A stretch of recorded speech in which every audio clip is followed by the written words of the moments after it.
एक बार फिर से आपका ऑनलाइन कक्षा में स्वागत है। और आज जो है हम आपको कक्षा 9th के लिए जो वीडियो बना रहे हैं, उससे पहले आप सभी जानते हैं कि अभी हमारे विद्यालय बंद हैं। 31 जुलाई तक जो है विद्यालय बंद रहने हैं और उसके उपरांत भी कब तक खुलते हैं अभी कोई निश्चित नहीं है। तो सीबीएसई ने अपने सिलेबस को कक्षा 9 से लेकर 12 तक कम कर दिया है और वो सिलेबस उन्होंने प्रोवाइड भी कर दिया है। तो उम्मीद करते हैं कि उत्तराखंड बोर्ड भी जल्दी ही सिलेबस को कम करेगा। तो स्पेशली मैं गणित की बात करता हूँ, कक्षा 9 और 10 में गणित की बात करता हूँ। तो उसमें अभी सिलेबस कम हुआ है सीबीएसई के अकॉर्डिंग, तो उसमें चैप्टर को नहीं हटाया गया है। स्टूडेंट ध्यान दीजिए, चैप्टर को उसमें नहीं हटाया गया है, उसमें चैप्टर के अंदर से कुछ टॉपिक्स को डिलीट किया गया है। तो वो आपको हम बता देंगे जैसे ही हमें उत्तराखंड बोर्ड से सिलेबस मिलता है तो आपको हम जरूर उससे शेयर करेंगे, आपको व्हाट्सएप पर हम भेज देंगे। तो जो भी इंपॉर्टेंट जो चीज़ें होती हैं वो तब तक हम करा रहे हैं। तो आज इसी क्रम में कक्षा 9 के संख्या पद्धति पर कुछ क्वेश्चंस लेके आए हैं जो बहुत इंपॉर्टेंट हैं, तो ध्यान से आप स्टूडेंट्स आज देखिए प्रश्नावली 1.3 के हम कुछ इंपॉर्टेंट क्वेश्चंस आपको बता रहे हैं, जिसमें कि प्रश्न संख्या 3 है। निम्नलिखित को P बटा Q के रूप में व्यक्त कीजिए, जहां पर P तथा Q एक पूर्णांक है और Q 0 के बराबर नहीं होना चाहिए। तो स्टूडेंट्स पहले भी हम इसका वीडियो आपको डाल चुके हैं, जिसे हम डिस्क्रिप्शन बॉक्स में उसका लिंक हम दे देंगे, जिसमें हमने आपको P बटा Q परिमेय संख्या के बारे में बताया था, किस तरह से उसका दशमलव प्रसार होता है वो बताया था, और किस तरह से वो शांत दशमलव और अशांत दशमलव होते हैं तो उसके बारे में हमने बताया था। तो आज जो हम पढ़ने जा रहे हैं कुछ इंपॉर्टेंट चीज पढ़ने जा रहे हैं और काफी इंपॉर्टेंट प्रश्न। ये प्रश्न जो है आपको एग्जाम में बहुत ज्यादा दिखता है। इसमें क्या होता है कि इसमें हमें आपको दशमलव में दिया होगा और दशमलव प्रसार में दिया होगा, हमें P बटा Q यानी कि हमको भिन्न के रूप में उसको यानी कि परिमेय संख्या के रूप में उसे व्यक्त करना है P बटा Q के रूप में। बहुत इंपॉर्टेंट प्रश्न है। तो इस प्रश्न को हम देखते हैं किस तरह से होता है। जैसे कि आप जानते हैं कि दशमलव में हम किस तरह से करते हैं। स्टार्टिंग अगर हम करें तो माना आपको दिया है 0.1, इसको P बटा Q में लिखेंगे तो किस तरह से करते हैं। बहुत सिंपल है, क्योंकि दशमलव के बाद एक अंक है तो 1 10 से भागते हैं, यानी ये हो गया 1/10। अब जैसे कि 0/0 1 हो गया तो इसको हटाएंगे, कितने अंक हैं 2, यानी कि आपको 100 हटते ही यानी 1/100 हो गया। तो ये P बटा Q के रूप में बहुत आसानी से लिखा हुआ है। अब जो बात आती है स्पेशली इन प्रश्न की, देखिए इसमें जो क्वेश्चंस हैं यहां पर आपको 0.6 और ऊपर लगा हुआ बार। तो बार का मतलब होता है कोई चीज का रिपीटिशन होना, बार बार वो चीज आ रही है भाग देने पर। तो हम इस तरह के जो प्रश्नों को कैसे करते हैं थोड़ा ध्यान देंगे इस बात पे। अभी हम इसमें यहां पर यही प्रश्न ले रहे हैं। तो मान लेते हैं, माना हमने इसको x मान लिया है 0.6 बार को। तो बार के बारे में बहुत अच्छी तरह जानते हैं। इसका मतलब होता है 0.666, यानी कि ये कई बार इसको रिपीट हो रहा है, इस तरह से लिख देते हैं। अब हमको थोड़ा ध्यान देना है। अब इस प्रश्न का जब हम सॉल्यूशन कर रहे हैं तो इसको हम समीकरण 1 मान लेते हैं। अब ध्यान दें, अब हमने क्या करना है कि एक संख्या के ऊपर बार लगा हुआ है, तो एक संख्या के ऊपर बार लगा हुआ तो हम 10 से दोनों पक्षों में क्या करते हैं, गुणा। अगर 2 के ऊपर बार लगा हुआ है तो 100 से, और 3 के ऊपर बार लगा हुआ है 3 संख्या के ऊपर तो हम 3 यानी कि 1000 से गुणा करते हैं। तो यहां पर हम क्या करेंगे, एक के ऊपर बार लगा हुआ है एक संख्या के ऊपर, तो किससे करना है, 10 से। तो समीकरण 1 को दोनों ओर 10 से गुणा करें। अब गुणा करें तो क्या हो गया, ये हो गया 10x। और जब इसको 10 से गुणा करेंगे तो 10 से गुणा में एक दशमलव यानी कि एक अंक आगे खिसक जाएगा दशमलव, तो ये हो जाएगा 6.666। अब इस समीकरण को मान लेंगे हम समीकरण 2 मान लेंगे। अब हम क्या करेंगे, समीकरण जो 2 है, 2 में से 1 को घटाने पर, यानी कि समीकरण 2 में से किसको घटाना है, 1 को घटाना है। अब समीकरण 2 हमारी है क्या, पहले लिख लो आराम से, ये है 6.666। ठीक है। अब जो समीकरण 1 है वो ये है x, ये क्या है 0.666।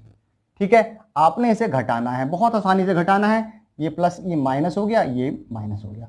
अब ये 10 प्लस का है, ये माइनस का माना जाएगा, तो कितना हो जाएगा आपका 9x। और इधर जब इसमें से घटाएंगे तो ये 0 0, यहां पर क्या बच जाएगा, खाली 6, यानी इसमें से इस संख्या में से ये संख्या घटानी तो 6 बचेगा। तो हमारे पास यहां पर आ जाएगा कितना, 9x बराबर 6, और x बराबर हो जाएगा हमारा 6/6। 9। तो इसे हम काट भी सकते हैं, तो काटेंगे 2 3 6, 3 दूना 6 और ये हो जाएगा 3 3 9, यानी कि 2/3 हो जाएगा। तो स्टूडेंट ध्यान देंगे यहां पर हमारे पास आ गया x बराबर 2/3 जो कि p/q के रूप में आ गया। तो इसको हमने एक्सप्रेस कर दिया। तो यहां पर एक ध्यान देने वाली बात है कि आपने एक चीज यहां पर करी, मैं आपको फिर दोबारा से बता रहा हूं कि हमने 0.6 बार का जो है जो आपका p/q के रूप में ये आ गया। वैसे तो 6/9 आया था, कितना आया था 6/9, जिसे हमने कम करके इसको सरलतम भिन्न में लिख के 2/3 कर दिया था। अब इसी तरह से अगर आपको आ जाए 0.7, तो आप यहां से आइडिया लगा सकते हैं जो ये संख्या होती है कितना है आपके पास एक संख्या के बाद, यानी कि 7/9। आपने कुछ नहीं करना है क्योंकि एक जो संख्या यहां पर लिखी होती है उसे यहां पर लिखेंगे, और अगर एक संख्या के ऊपर बार लगा हुआ है तो 9 से क्या कर देंगे, उसको भाग दे देंगे। या अब इस तरह से आप 0.5 बार का कहें आपसे तो 5/9, तो बहुत आसानी से। आप 0.1 कहें तो 1/9। तो ये सब क्या हो रहा है, इनका भिन्न आपने डायरेक्ट, मैंने क्योंकि एक क्वेश्चन आपको समझाया तो आपको समझ में आ गया। छात्रों अगर हम देखें यहां पर हमको दे दिया जाए 0.23, यानी 2 संख्याओं के ऊपर बार लगा दिया है।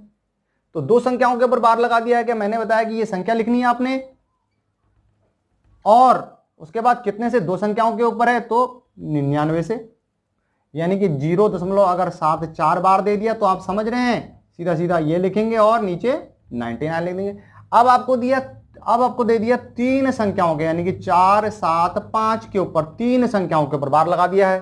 तो आपने कोई टेंशन नहीं लेनी है, ये संख्या लिखनी है जो ऊपर है, और टोटल 1 2 3 यानी कि 999 से आपने भाग दे देना। तो बहुत आसानी से आप समझ में आ गया होगा आपको, 1 के ऊपर बार लगा हुआ है तो वो संख्या लिखनी है और बटे 9 कर देना है, 2 के ऊपर है तो वो संख्या लिखनी है बटे 99 कर देना है। और इस तरह से आपको ये शॉर्टकट टेक्निक मैंने बता दी है। वैसे जर्नली क्या होता है वो आपको तरीका आपको समझ में आ चुका है, तो आप इसका स्क्रीनशॉट ले सकते हैं। ये क्वेश्चन कंप्लीट होता है, ये क्वेश्चन के बाद मैंने आपको ये बता दिया है। इस तरह से हम इसका स्क्रीनशॉट ले लें। अब हम अगले प्रश्न पर आते हैं। स्टूडेंट अब आते हैं हम इस तरह के जो क्वेश्चन थोड़ा ये डिफरेंट है। अब तक मैंने आपको 1 के ऊपर बार, 2 के ऊपर बार और 3 के ऊपर बार, दशमलव के बाद डायरेक्ट था। अब यहां पर देखिए दशमलव के बाद की कंडीशन क्या है कि केवल बाद वाली संख्या पर लगा हुआ है, इस 4 पे नहीं है बार। यानी इसका मतलब यही होता है कि अगर इसको मानते हैं, माना इसको हमने x माना, ये हो गया 0.47 बार है ये, और इसका मतलब आप समझते हैं कि ये 7 की रिपीटिशन हो रही है, 7 बार आ रहा है। तो ऐसे प्रश्न में हमने क्या करना है, पहले ये देखना है कि ये यहां पर कितना अंक है 1, तो पहले 1 अंक यानी कि 1 अंक के ऊपर बार नहीं है, जिसके ऊपर बार नहीं है उतने 10 से, यानी कि 1 के ऊपर बार नहीं है तो 10 से, 2 के ऊपर बार नहीं है तो 100 से। तो कितने के ऊपर बार नहीं है, 1 के ऊपर बार नहीं है। तो आपने क्या करना है, दोनों ओर 10 से गुणा करने पर, अब दोनों ओर हमने 10 से गुणा करा तो इधर हो गया आपका ये 10x और इधर ये खिसक गया, यानी 4.777 ये आ गया आपका। और बहुत अच्छी तरह से आप इसको जानते हैं, इसको मैं लिखता हूं 4.7, इसका मतलब 7 बार ही तो है, ये बार ही तो है, इसको खोलो ना खोलो एक ही बात है। अभी थोड़ी देर पहले मैंने आपको बताया था, इसको मैं लिख सकता हूं 4 + 0.7 बार, ये भी लिख सकता हूं मैं इसको। और ये वही कंडीशन आ गई कि आप इसको लिखते हैं 0.0 तो आगे लगा ही सकते हैं 7 बार। और अभी थोड़ी देर मैंने पहले बताया था कि आपको 0.7 अगर बार है तो क्या करना है, 7 और किससे दे देना है, 9 से दे देना है। भाई 1 अंक के ऊपर बना हुआ है, पीछे भी बताया था मैंने आपको। तो उसी कंडीशन के अकॉर्डिंग यहां पर भी आप 10x इसको लिखते हैं 4 प्लस, इसको डायरेक्टली आप लिखते हैं, डायरेक्ट बता रहा हूं 7/9। भाई डायरेक्ट आपका हो गया सीधा सीधा, अभी आपको पता चल चुका है। तो अब आपकी जो कंडीशन आती है वो ये आ गई 10x 4 + 7/9। तो ये 10x आपका हो गया, यानी इसको क्या लिखते हैं आप, इसका एलसीएम ले लें, एलसीएम लेने पर ये 9 हो गया, ये 36 हो गया और प्लस 7 हो गया, ये आपका हो गया 10x और ये हो गया आपका 43/9 हो गया। और अब आप इसको नीचे ले आएंगे x को, तो ये 43/90 हो गया। तो ये हमारा क्या हो गया, दशमलव प्रसार को हमने किस में बदल दिया है, p/q के रूप में आप इसको बदल। तो यही आपका आंसर आ जाएगा। अब इसी क्रम में हम देखते हैं इसका, ये बहुत आसानी से तीसरा जो पार्ट है इसको तो बहुत आसानी से आप कर सकते हैं। ये तो दिया है आपको 0.001 का बार, तो तरीका वही है, आपने क्या कर देना है, यहां पर तो सीधा सीधा आप इसको किससे करेंगे, 1000 से करेंगे, क्योंकि 1 2 3 1000 से करेंगे, प्रक्रिया वही रहेगी।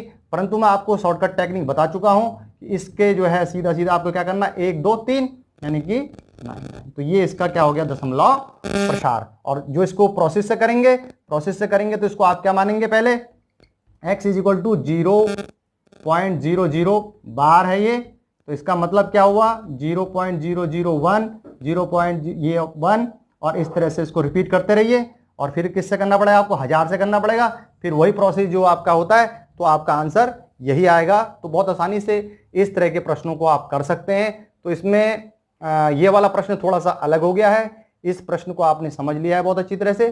तो अब इन जो प्रश्नों को आप कर सकते हैं और ये एग्जाम में अक्सर आपको दिख जाते हैं।